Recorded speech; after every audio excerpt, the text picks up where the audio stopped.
So I was having a conversation with a friend recently about that wonderful award-winning series Downton Abbey. And why was it so popular?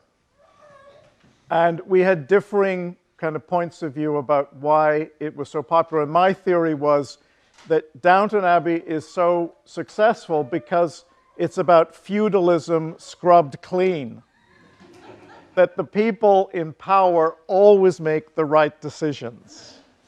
And they always have the common good in mind. And that is not reality, but it's part of the attraction of that series. And my friend, her theory was that it was popular because there are no children in the series.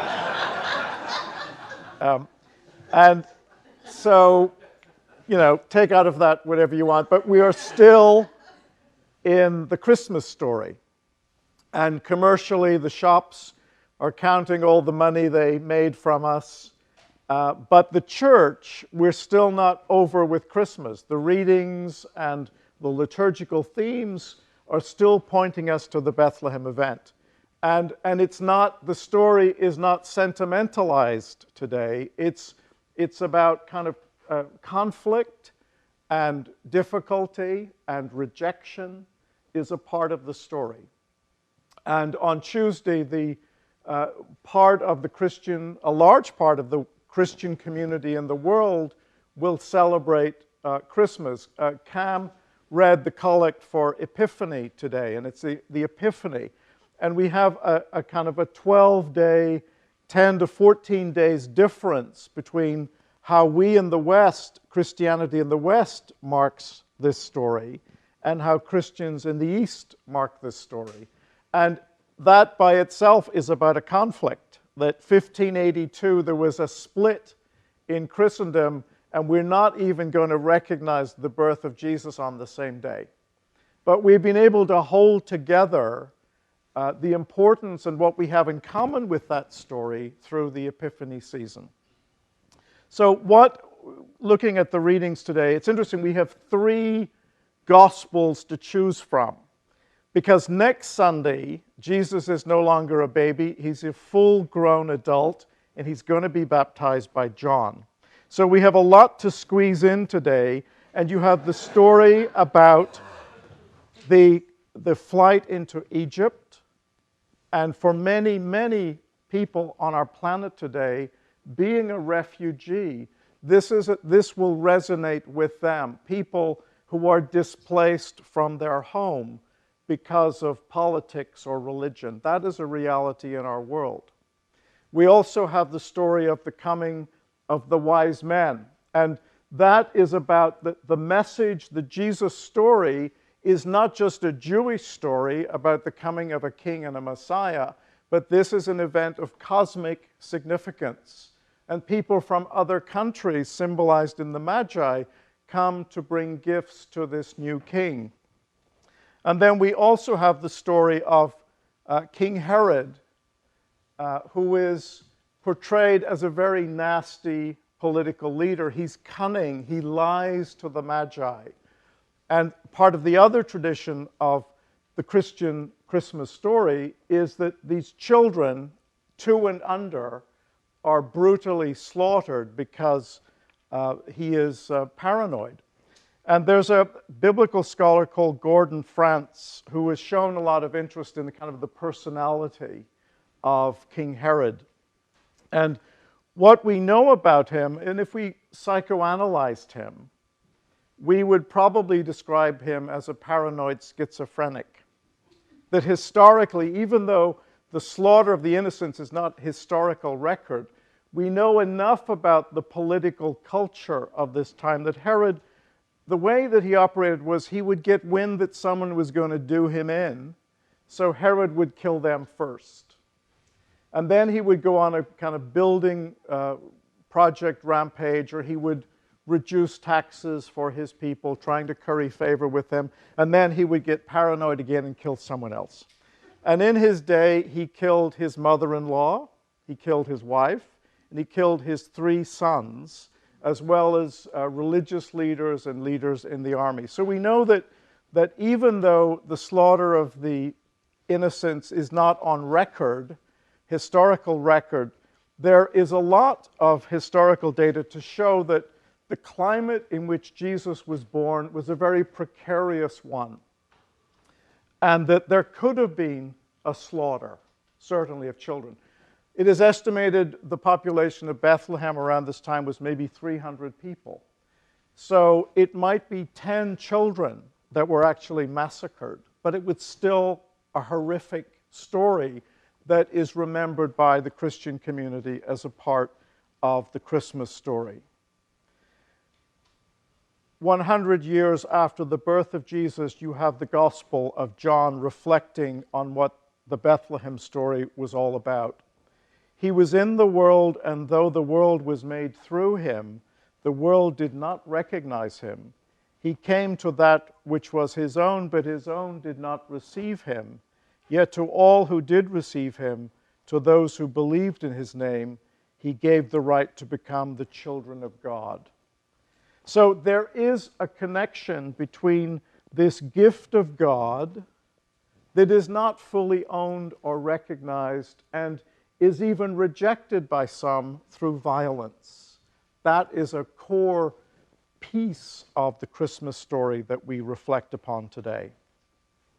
Jesus is the Father's gift to a world that was suspicious and hostile and blind to its meaning. Yet the implications of that gift are still being revealed to us. And it's interesting that in the lectionary, this Christmas story is coupled with the story of Jeremiah.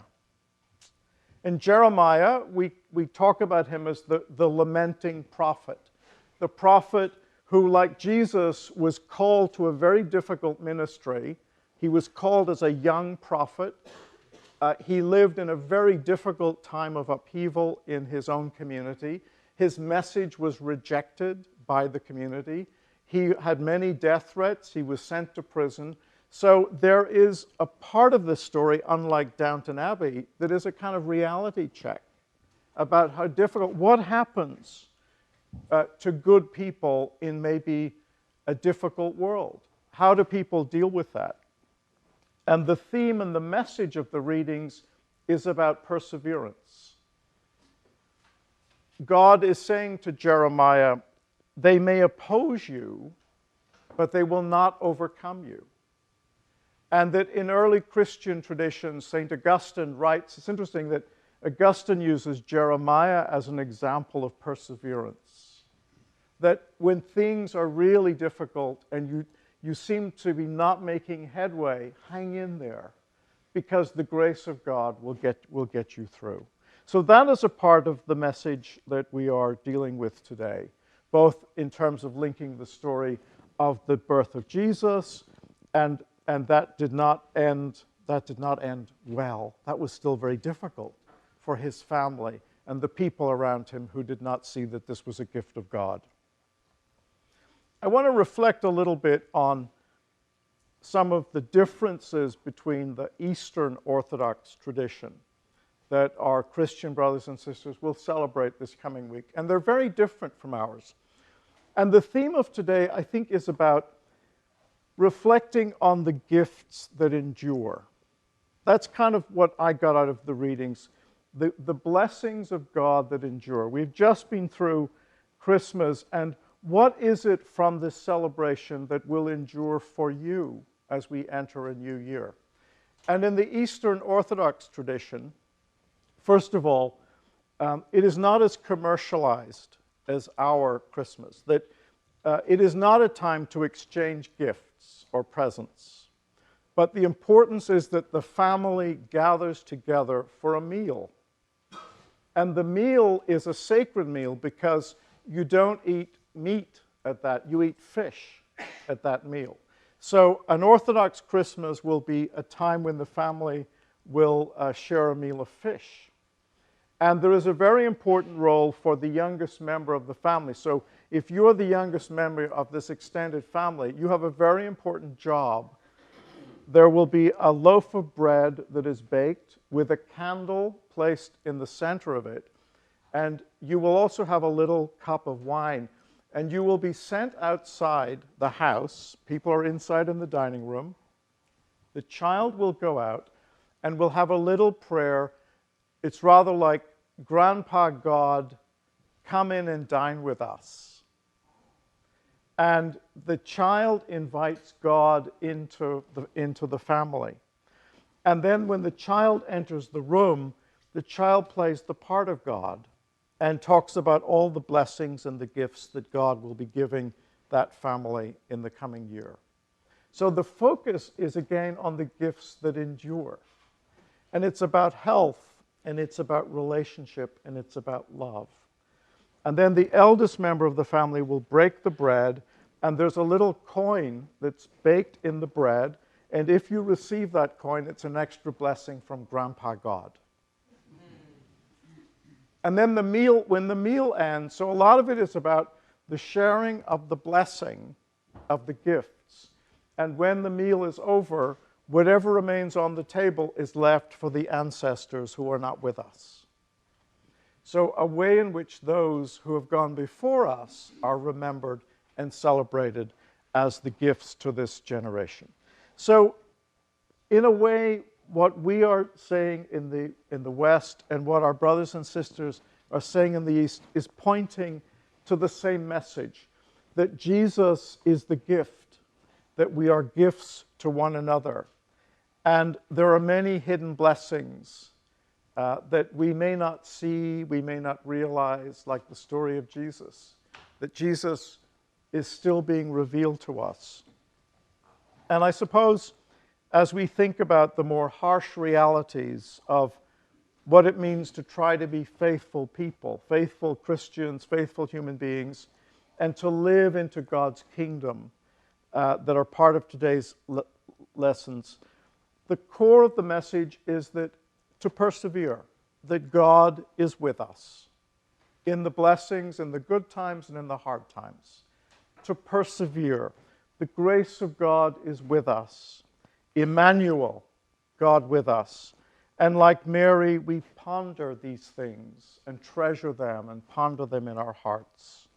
The wondrous gift is given, and God imparts to human hearts the blessings of his heaven. These are the gifts that endure. Amen.